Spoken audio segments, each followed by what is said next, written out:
It's the Locked On Flyers podcast for Wednesday, March 26th, your daily dose of Flyers news, analysis, and high quality content that is struggling to find something positive to say about that Flyers versus Leafs game.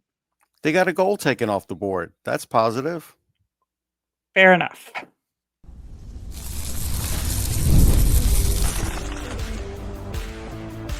You're Locked On Flyers, your daily podcast on the Philadelphia Flyers. Part of the Locked On Podcast Network, your team every day. Hey there, and thanks for making Locked On Flyers your first listen every day. I am Rachel Donner. I've been podcasting about the Flyers, the NHL, and hockey for a decade. I'm here with prospect expert and Flyers credentialed reporter for 19 years, Russ Cohen.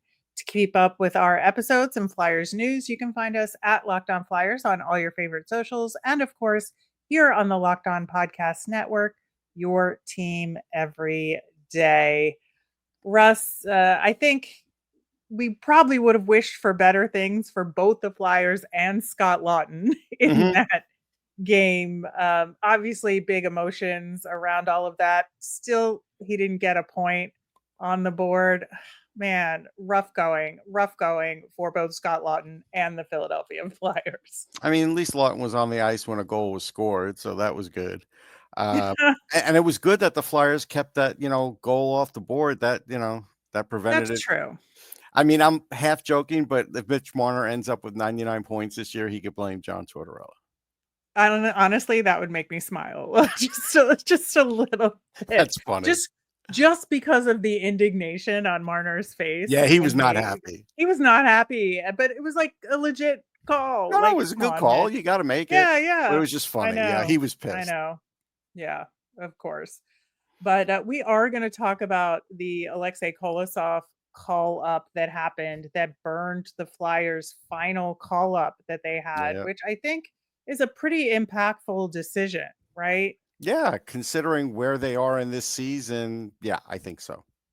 Yeah, so we're going to get into the goaltending question of it all, given that decision and what the options are a little bit later, as well as answer your mailbag questions. But I think the defense is the number one thing to talk about when it comes to this Leafs game, just because of, number one, the benching of Cam York and the effect that had on the rest of the game defensively. And then, the what seemed like the lack of offense, but we're going to get into some of those numbers as well. Yeah, I mean, once you bench York, and again, if you wanted to bench him for a couple shifts, that's fine, but you're playing the Toronto Maple Leafs. And so once you do that, you're moving guys up to spots that they shouldn't be in against the Toronto Maple Leafs. So then Emil Andrae looks bad on a play, and it's like he wasn't going to look two plays, but he probably wasn't going to have a bad game, but that set him up for a bad game for sure. And it just there, all you did was make the team work harder because you got mad at Cam York. That play could happen to anybody. Yeah, and as a result, Jamie Drysdale and Travis Sanheim each played 26 minutes in that game. So that probably led to them being a little bit tired as the game went on, and could have contributed to some of the goals, as well as, some of the other guys who played a lot more minutes. That'll teach them for being teammates of Cam York. It'll teach them. Yeah, I just did not see the point of benching Cam York again for that kind of mistake. Let him miss a fifth or two, then that's it. And you put him out there again. Put him back in the second period. It was just frustrating, I think. Again, once we saw the further defensive breakdowns later in the game that led to the goals, because you kind of want to look at Samerson here, but you can't look at him like that. No, and they got 4 second period goals, and if York would have played in the second period, they probably wouldn't have gotten 4. I feel confident at least saying that, but again, and if you are trying to evaluate this game, he blew it up. Now, not that they were going to win this game. They probably were never going to win. We talked about two options. Either it would be close because it's weird, or they were going to get blown out. So they got blown out. But John helped the blowout. Yeah, I think so. I really do. And, the other thing that you look at is, it's kind of hard to remember given the fact that the Leafs scored 7 in this game. But Ryan Poehling had a tremendous start to the He did game. have a good start. He did, and it got Right? That buried. was a fantastic goal with an excellent pass by Jacob Peltier, who Yes, once again got moved up the lineup a little bit and I thought produced and had some other good moments in he that game. did.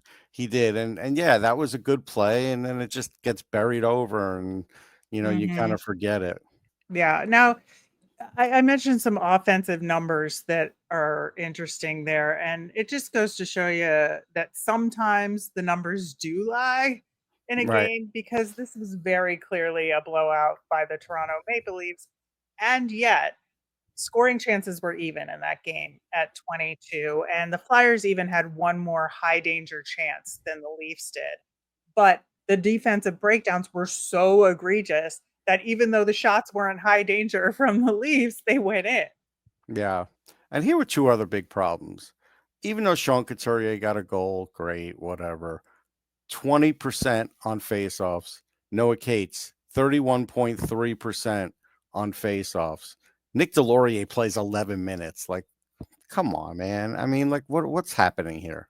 Right. Yeah, I don't agree with that ice time for Nick Delorier, but I don't know, maybe because he benched Cam York, he thought he had to put Delorier out there to I be like guess. another body that did defensive like things out there, but I don't know. It's very And frustrating. Jamie Drysdale was a -4. And yeah, he probably was overplayed and then probably got Mhm. frustrated. And that was ended up being a horrible game after he was starting to look a little better.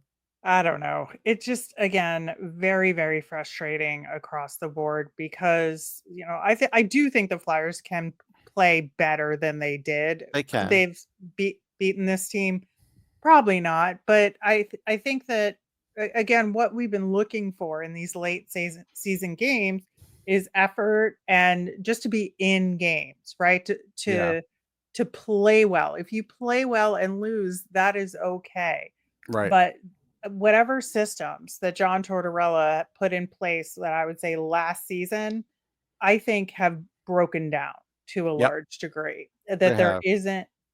there isn't a continuation of any of that structure there. And I think that the players are scrambling to try and put stuff together and it's not working. Now, I think the one exception to that rule that I will say is Matt Mitchkoff. As we've said, just let him be him Yep. and whatever else, let the chips fall where they may when he's out there because he's just got to do his thing this year. And, he got a good assist, He but did. in this game. But I think beyond that, like everybody else can't be like that, right? No, no, they can't. And the other problem here is uh with Risto out and Zamula looking lost. If you had the call up, you could have brought up one of the defensemen who were doing well in Lehigh, and now you're going to watch Zamula just probably crater. And he was a -3 in this game. He was looking around at times, like at times he looked lost on the ice, and now you have no option but to put him out there because you don't have another move. Yeah, I know. Like that's the biggest part of it that's infuriating to me about the Kolosov decision is that like I could justify that decision all I want in terms of having him be around the Flyers, giving him NHL pay, and like I said, we're going to talk more about it, but the net effect of it is really negative on the rest of the team. And that's the part that I can't abide. Right. I mean, that's so there's that effect. There's the effect of the benching. And, right now, vibes aren't great. No, they are not. Well, according to Tankathon, as of now, the Flyers are quote unquote up to Mhm. the fourth spot. And like I hate to see it happen this way though. That's the part of Yeah, it it that could I happen don't in a like. more positive way. Like, it's a good spot to be in, but they could play better too. Like, it doesn't have Yeah. to be like they crater and just aren't competitive anymore. And this game, they just weren't competitive. Yeah. All right. Well, there's more to talk about with the goaltending situation, like I said, and we are going to get to that and the Flyers options coming up next. You just realized your business needed to hire someone yesterday. How can you find amazing candidates fast? Easy. Just use Indeed. When it comes to hiring, Indeed is all you need. Stop struggling to get your job post seen on other sites. Indeed sponsor job post. Put your post at the top of the page and help you reach the right candidates faster. When you have a new project that requires just the right hire to pull it off, the pressure's on, and every day without the right person is a setback. That's exactly when Indeed sponsored jobs come in handy. They make sure your post is seen by the right candidates right now. Now you could speed up your hiring process with a $75 sponsored job credit. Just go to Indeed.com/lockedon right now and support our show by saying you heard about Indeed on this podcast. Terms and conditions apply. Hiring, Indeed is all you need. All right. On tomorrow's show, we will be previewing the matchup against Montreal, who are in a very interesting They situation are. right now. And Russ, I know you cover Montreal a little bit on the side as well as the Flyers. So this will be a really good opportunity for you to use that knowledge. Yep. Very much looking forward to it. Plus, we're going to talk about a draft prospect, yet another center, because that's what we're looking for in Flyers land in Jake O'Brien. Yeah. So really excited to talk about him. Now, the goalie problem. So we have talked about it a little bit over the last couple of weeks, especially with post-trade deadline and what's on the Flyers to-do list. And now with the Flyers having recalled Aleksei Kolosov to the team using, again, their last recall that they had, it kind of puts a little wrench into the Flyers' existing situation here. But, Mhm. I did on Monday, very specifically as my nemesis of the week, discuss the Flyers potentially doing something rash related to the goalie situation. You did. And this is, I wouldn't say this is rash because this is sort of within the lane of possibility, but it's still like, really? Okay. Um, this I mean, is this kind of just way shows a lack of confidence in Ivan Fedotov. That's what this is all about with the coach. right. So, given their current landscape, as we are aware, Sam Ersson and Ivan Fedotov both have one more year left on their existing contracts. And it doesn't mean that they can't trade him or there Right. isn't a move to be made here, but we do have them for an additional year under contract. Alexei Kolosov, one more year on They're all his 1 year. all 1 year. So and that's his ELC. So he would cost a bunch more money if they Correct. were to re-sign him, especially if he becomes a backup, right? Right. So there's all sorts of possibilities related to the three of them and all sorts of permutations there, again, given that they all have one more year left of their contracts. We have Yegor Zavragin, who is only 19 years old. And I Right. know people think he's fantastic, and he is. And he's had a very successful season in the KHL for St. Petersburg. He's got a 912 save percentage, a 2.55 goals against average, a lot of promise, but he's 19 years old and he's got 2 years left on that KHL contract. So I think he's a down the line kind of opportunity, right? He is. So, I mean, I don't think they're getting him out early. It's a different situation than Michkov. He's on Right. a big team. They're counting on him. Michkov got sent to Sochi, so that made him a little more expendable. All Right. those things, play into it. So if he doesn't come for 2 years, then you have to give him time to adjust. So then it's really just about 3 years because he'll probably be in the with Lehigh Valley for a year. So you need something for 3 years. At least that's minimum. And he's only going to be Right. 22. And it's, yes, just because Carter Hart was good at that age, most aren't. And so that's the hard part here. So you're still going to wonder about his development. You still are, you haven't chosen who your number one is for the goalies you already mentioned. So, that job's going to be up for grabs for a while, unless they were to do something in free agency, which we'll chat about. Right. So then your other prospect goaltender as of now is Carson Bjarnason, right? Right. And we know from seeing him play in person, because he's been around and been in the rookie games, Mhm. he is still a developing goaltender. He's also 19 years old. He did sign his ELC, but he's doing his thing in Brandon. They're in the playoffs this Yep. year. Interestingly, a very similar save percentage to Zavragan this year at 913, very good. A 2.93 goals against average for a good but not great Brandon team, Right. right? So I think that just has to run its course this year. And I wouldn't expect him to come into the Flyers organization until late next year at the earliest. As far as Phantoms or Flyers, actual Flyers? Phantoms. Phantoms. Yeah, I think that's fair. I think that's probably what we're looking at. And the issue with Bjarnason is like it wasn't great that Hockey Canada didn't play him. I Yep. think and it didn't affect him, but I'm just saying from an outside perspective, the fact that they didn't want to use him makes you kind of wonder, like, what didn't they see in him that he couldn't play a game, right? So, and that's a Mhm. reason to pause a little bit, like to say, don't rush this guy. Right. He's not a prodigy. He's going to have to Yep. do it like every other goalie. And so I think, that strategy is a good strategy that you mentioned. Right. So, given all of that, is next year kind of a wash in that we're either going to have Urson or Fedotov as our number one goaltender, maybe the other one, or potentially Kolosov as the backup. Like, and to me, that doesn't seem good enough for where next year in the rebuild has to go for the Flyers, right? It doesn't sound like it's good enough, but they don't have a lot of options. And so if next season starts, if we fast forward this and it's the same goaltending tandem and they just decide, like you said, on a different backup, that's the logical choice right now. Not Yeah. that that should be that way, but just based on other things that we're going to talk about, that's probably what's going to happen.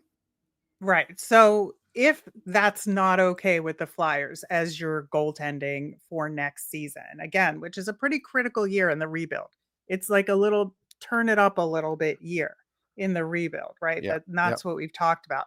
Your options here are pretty limited, right? Because your options are make a trade, which is part of what I talked about on Monday's show with the doing something rash, and they'll end up with some like Peter Mrazek like object as a goaltender to tide them over for a year to 2 years, maybe even 3 to your point. So there's that. There's also the free agent market, right? Which Right. is very paltry this upcoming year. We've seen already like some of the top goaltenders already signed, their contracts to extend them moving forward, like Aiden Hill, for instance. He was a pending free agent and he's re-upped. So what we're looking at now is the top goaltender that hasn't re-upped yet, who likely will re-up, is Jake Allen with the Devils. Like, he's not coming to the Flyers. There's no way. I don't think so. And like, there's just the options are limited. Is it Anton Forsberg from Ottawa that we've already talked about being not a great option? Dan Vladar, is he leaving Calgary? I I don't don't think so. They know. seem to like both of them Yeah, there. I think they're both I staying. know. Yeah, and we've talked a little bit about Devin Levi out of Buffalo. He's an RFA, so that's a slightly different Yeah, situation, you'd but have to trade for him. yeah, you have to It's trade. complicated. If the only way you could sign him to an offer sheet is if he goes and gets a qualifying offer. No, sorry, if he goes to arbitration, so that gets complicated. So that's Right. probably not happening. Yeah, so it's like the pickings are slim, as they say. They are, and this situation will get further complicated, like with the Phantoms, because Bjarnason could play in the AHL next year, but it doesn't mean he has to. It's going to Right. be his choice, and so I think a lot of what's going to happen at the NHL level is going to affect the AHL level because, like, who is going to be your tandem down there? Like, even that's muddy right now. I Yeah. mean, it's easy to just say, well, it'll be Bjarnason and whoever the Flyers send down. Well, okay, but I don't know if Fedotov's going to want to play down in the Phantoms. He might not. And Kolosov clearly doesn't love it. He does it. He's doing it now, but he doesn't love it. And so, like, this is a little bit of a conundrum in the sense that for the next year, at least, they don't have a clear-cut path for anything other than go status quo, tell Kolosov he's playing down there to start the year, and somebody else will be there.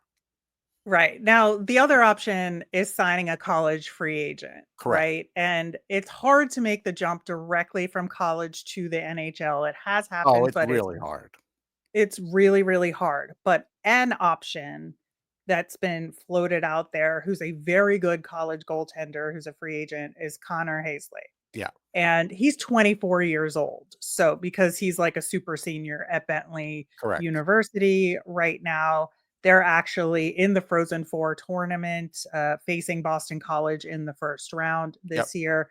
He's got a .923 save percentage and a 1.95 goals against average in AHCA hockey, or ACHA hockey. Yes. Sorry. And so it's a solid program in a solid conference. And, he's had very good years for the last 2 years in He his has. college career. Is he a bridge goaltender possibility? Yeah, I think so. If it were me, I would sign him anyhow because I don't know what's going to happen with the other guys. And I'm not Right. signing him to play in the NHL. I'm signing him to play in the AHL to start. But because he's an older goalie, maybe he only needs a year and maybe he'll be good after that. He could. I mean, that's the thing about getting an older player here. He's 10th in the conference in goals against. And then in all of NCAA hockey, he's 10th in goals against. So, I mean, he's really had a tremendous year. Bentley is a school that most people have never heard of, and they're in it for the first time ever. They're, in the Frozen Four tournament. And So, a lot due to his play. yes, a lot due to his play. He's definitely smart. He's good. I think there's ability there. And so this is like a free swing. You say, hey, we'll invite you over here. We'll sign you to a deal. We'll give you a job. What do you think? And I don't care if it puts pressure on the other two guys because honestly, at times they haven't been good enough and at times they haven't shown enough willingness to kind of play ball, if you know what I mean, with the organization. Yep. I think not so much Fedotov. Really... That's more Kolosov driven. Fedotov's done what he needed to do, but we just don't know what's going to happen if all of a sudden he doesn't have a job. Right.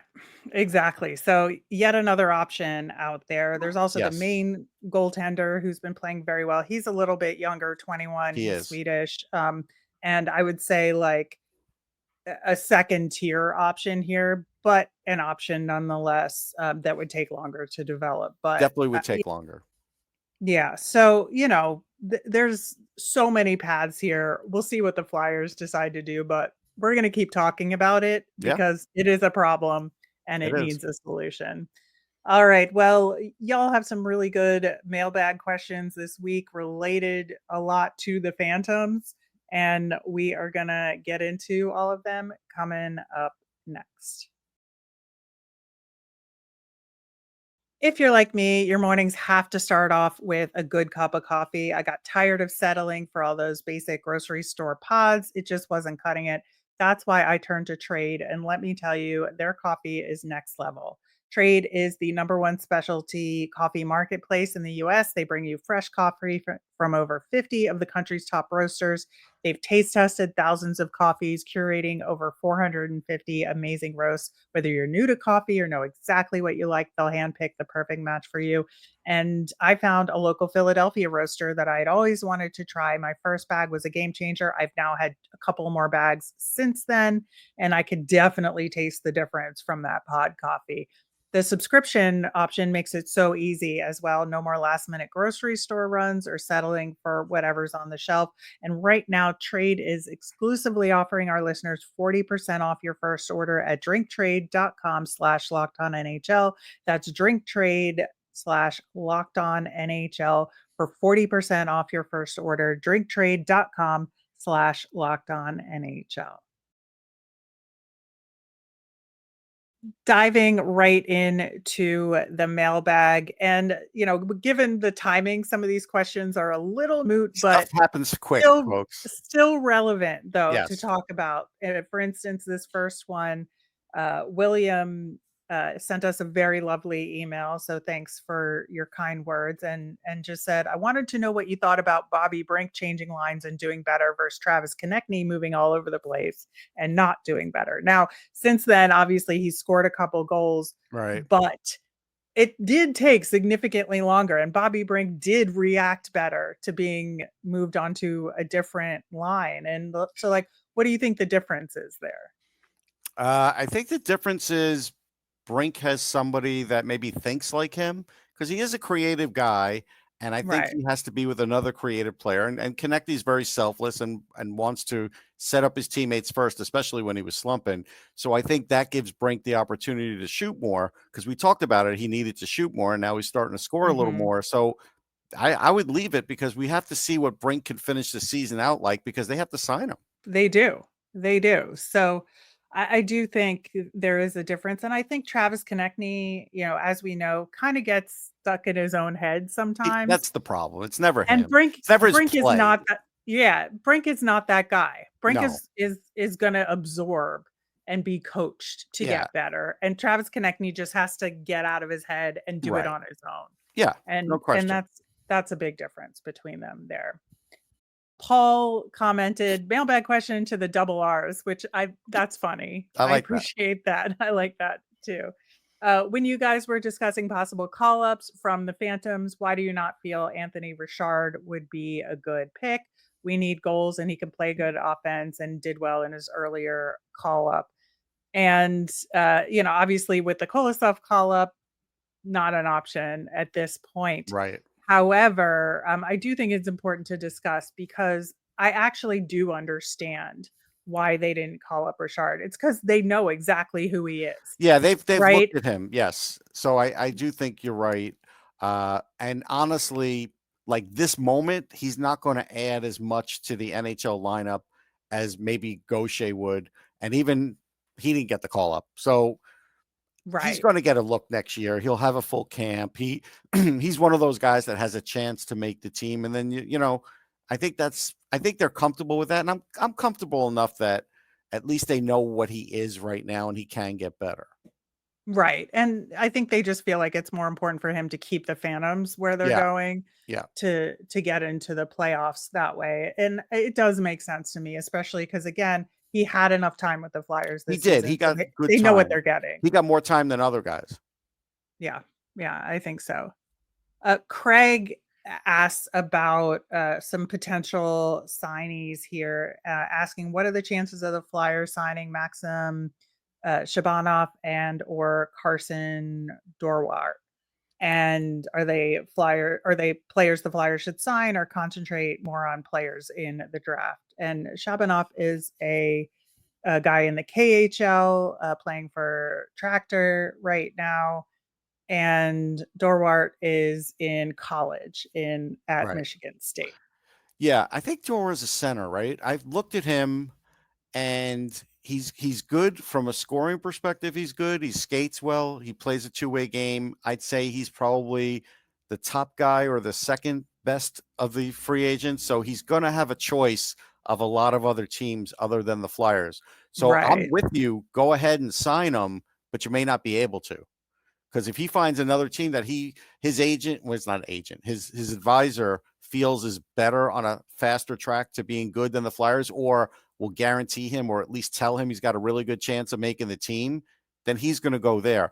This is where, like, having John Tortorella kind of muddies up the works, because Danny Briere can't tell this kid if he wants to sign him, hey, there's a good chance you could play with the Flyers next year. There's no way he could say that if John's coach. We all know that. And so that's a little bit of a handicap when you're trying to get a guy like that. And Shabanov has been sort of linked with the Leafs. And if the Leafs have any interest in him, he's going to go with the Leafs over the Flyers. I mean, that's just a fact of life. But, he's definitely worth a look and a free swing. So if they could do it, I'm not against it. Yeah, I think that's really the upshot, is that do the free agents can go where they want, and are the Flyers a destination right now? That's a big part of it.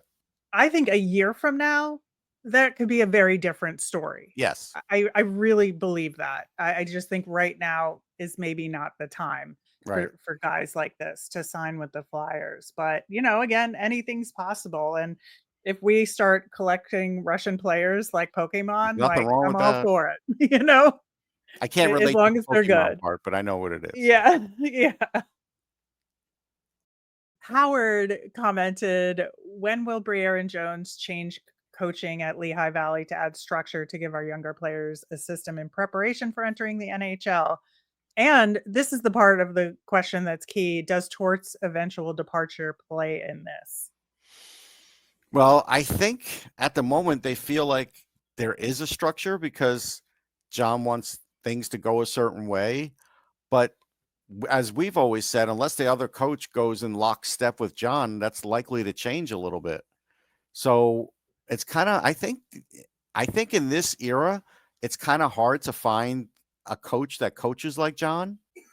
And so I can't say. I mean, I think it's up in the air with John and his job going into next year as far as a head coach. If he's in the organization, that's fine. But uh, again, then the next person you get, unless it's coming from his coaching staff, there's going to be changes. It's just that's the way it is. So then we have to see what that coach is like. I mean, there's so much to it here, but I do think, like, as we have said multiple times, we need a change in Lehigh Valley. We Yeah, do need that structure.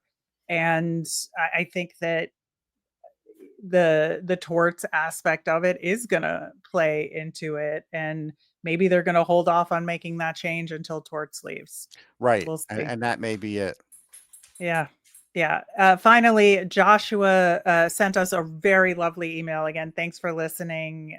Appreciate the kudos there. And he talked to us about the whole Jet Luchenko potentially going back to Guelph. And we know Right. there's rumors out there that he's going to be with the Phantoms Right. later this week, maybe even as we are recording this, who knows? But uh, regardless of that, uh, we had said that we didn't necessarily want him to go back to Guelph as it currently stands. Like, we Right. should find a trading partner to get him onto a better OHL team if he were to go back to the OHL. And Josh suggests that Guelph could get better because things change a lot in the OHL, which is true, right? It is true. I get it. Guelph gets top players in the OHL draft every year, and maybe they'll pick up another good player or two, but they've been bad for 2 years. I think the odds of them being better or good enough as to the odds of him getting traded to a better team, it's easier to trade him to a better team. Like I understand that Josh wants to watch Jet Luchenko in Guelph. I get it.